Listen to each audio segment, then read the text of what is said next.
आज़ादी के बाद से इंडियन गवर्नमेंट ने मिक्स्ड इकोनॉमी यानी मिश्रित अर्थव्यवस्था को फॉलो किया, जो कि कैपिटलिज्म यानी पूंजीवादी अर्थव्यवस्था और सोशलिज्म यानी समाजवादी अर्थव्यवस्था के अच्छे पॉइंट्स मिलाकर बना था। अब इसके सपोर्टर्स भी थे और क्रिटिक्स भी थे।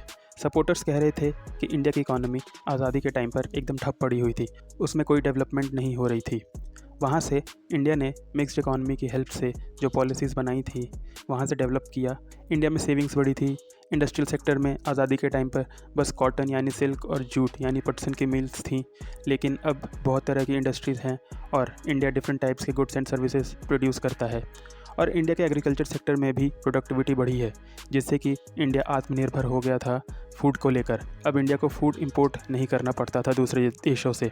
क्रिटिक्स ये बोल रहे थे कि जो रूल्स एंड लॉज यानी कि नियम कानून बनाए गए थे इंडियन इकोनॉमी को कंट्रोल और रेगुलेट करने के लिए, उनसे इकोनॉमी की ग्रोथ और डेवलपमेंट पर असर पड़ा और जितनी इंडियन इकोनॉमी ग्रो करनी चाहिए थी उतनी हुई नहीं। अब ऐसे क्या रीजंस थे जिसकी वजह से इंडियन गवर्नमेंट को 1991 में न्यू इकोनॉमिक पॉलिसी यानी नई आर्थिक नीति अपनानी पड़ी?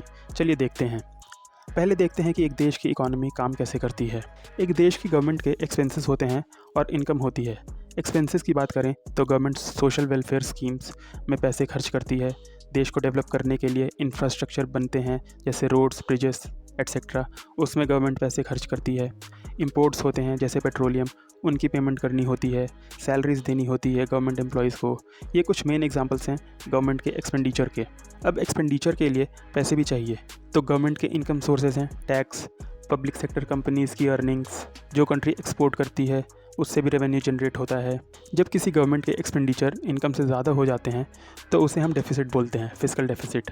इस डेफिसिट को पूरा करने के लिए गवर्नमेंट लोन लेती है बैंक से, डोमेस्टिक और इंटरनेशनल फाइनेंशियल इंस्टीट्यूशन से, देश के लोगों से। ये भी रेवेन्यू का एक सोर्स है, लेकिन गवर्नमेंट को उस पर इंटरेस्ट पे करना पड़ता है। 1980s में इंडियन गवर्नमेंट के साथ यही हो रहा था। इंडियन गवर्नमेंट डेफिसिट में थी। इंडियन गवर्नमेंट ने एफिशिएंट वे में इंडियन इकोनॉमी को मैनेज नहीं किया था। किसी इकोनॉमी को एफिशिएंट वे में चलाने के लिए इनकम के अकॉर्डिंग एक्सपेंडिचर करना होता है। अब Indian government social welfare schemes, government policies पर बहुत ज़्यादा पैसे खर्च कर रही थी, क्योंकि इंडिया में अनएम्प्लॉयमेंट, गरीबी थी और इंडिया की पॉपुलेशन भी तेज़ी से बढ़ रही थी, जिसकी ज़रूरतों को पूरा करना था। डिफेंस सेक्टर में भी गवर्नमेंट के पैसे जा रहे थे। इन सब एक्सपेंसेस के लिए जो रेवेन्यू चाहिए था यानी पैसे चाहिए थे, उतनी इनकम हो नहीं रही थी इंडियन गवर्नमेंट की। Social welfare schemes, government policies और डिफेंस सेक्टर में जो पैसे खर्च कर रही थी गवर्नमेंट, उससे कोई रिटर्न नहीं मिल रहा था। टैक्स से जो इनकम आ रही थी वो भी इतनी ज़्यादा नहीं थी। पब्लिक सेक्टर कंपनीज़ भी कम रेवेन्यू जनरेट कर रही थी और एक्सपोर्ट्स पर इतना ध्यान नहीं दिया गया, उसको इतना बढ़ावा नहीं दिया गया कि फॉरेन करेंसी देश में आए, जिससे कि इंपोर्ट्स की पेमेंट की जा सके। और जो इनकम होती भी थी उसे भी सेव नहीं किया गया और खर्च कर दिया गया। बोला जाए तो इंडियन गवर्नमेंट की इनकम कम थी बट एक्सपेंसेस ज़्यादा थे। ऐसी सिचुएशन में पैसे को एफिशिएंट वे में यूज़ करना चाहिए, बट इंडियन गवर्नमेंट ने नहीं किया और ना ही खर्च को कम करने पर ध्यान दिया। लेट 1980s में यानी 1985 के बाद तो इंडियन इकोनॉमी की हालत और ख़राब हो गई।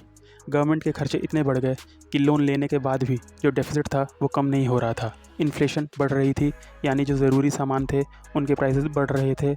इंपोर्ट यानी आयात बढ़ रहा था, पर एक्सपोर्ट्स यानी निर्यात नहीं बढ़ रहा था। फॉरेन एक्सचेंज रिजर्व्स यानी विदेशी मुद्रा भंडार कम हो रहा था और इतना कम हो गया था कि इंडिया बस 14 डेज़ के इंपोर्ट्स की पेमेंट कर सकता था।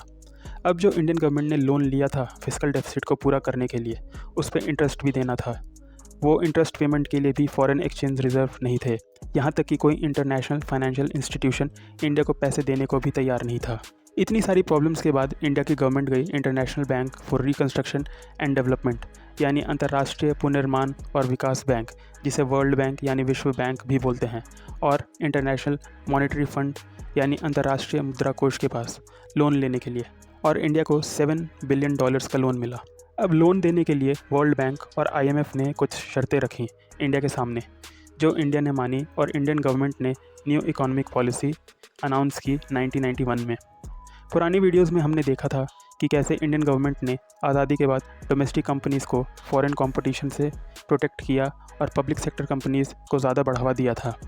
न्यू इकोनॉमिक पॉलिसी के अकॉर्डिंग इंडिया में कॉम्पिटिटिव एनवायरनमेंट बनाने पर फोकस दिया गया, ताकि इंपोर्ट्स पर जो रिस्ट्रिक्शन लगाए थे उसे कम किया जाए और फॉरेन कंट्रीज़ भी अपने प्रोडक्ट्स इंडिया में बेच सकें।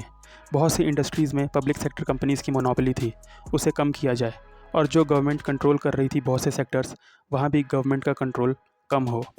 बोले तो वर्ल्ड बैंक और IMF चाहते थे कि इंडिया की इकॉनमी और खुले, इंपोर्ट एक्सपोर्ट और बढ़े एंड प्राइवेट सेक्टर कंपनीज़ को भी इंडियन इकॉनमी में ग्रो करने का मौका मिले। न्यू इकोनॉमिक पॉलिसी में जो पॉलिसीज़ अनाउंस की गई उन्हें 2 ग्रुप में क्लासिफाई किया जा सकता है, स्टेबलाइजेशन मेजर्स यानी स्थायित्वकारी उपाय, और स्ट्रक्चरल रिफॉर्म मेजर्स यानी संरचनात्मक सुधार के उपाय। पहले बात करते हैं स्टेबलाइजेशन मेजर्स की। ये शॉर्ट टर्म मेजर्स थे जिनका फोकस था इन्फ्लेशन यानी मुद्रास्फीति या महंगाई को कंट्रोल करना, फॉरेन एक्सचेंज रिजर्व्स मेंटेन करना, और बैलेंस ऑफ पेमेंट यानी भुगतान संतुलन में आई कमियों को दूर करना। सिंपल वर्ड्स में समझें तो बैलेंस ऑफ पेमेंट्स का मतलब होता है कि एक देश में कितना पैसा आया और कितना पैसा बाहर गया एक साल में। Structural reform measures long term थे। इनका एम था इंडियन इकोनॉमी को एफिशिएंट बनाना ताकि गवर्नमेंट के एक्सपेंसेस और रेवेन्यू में ज़्यादा डिफरेंस ना हो। इंडियन इकोनॉमी में फॉरेन कंपनीज़ आएँ जिससे कंपटीशन बढ़े। इंडियन गवर्नमेंट ने जो स्ट्रिक्ट रूल्स बना रखे थे उसको कम किया जाए। इन सब के लिए इंडियन गवर्नमेंट ने कुछ पॉलिसीज़ यानी नियम बनाए जिसके 3 कैटेगरीज़ हैं, लिबरलाइजेशन यानी उदारीकरण, प्राइवेटाइजेशन यानी निजीकरण, और ग्लोबलाइजेशन यानी वैश्वीकरण। इन सब के बारे में अलग अलग वीडियोज़ में डिस्कस करेंगे।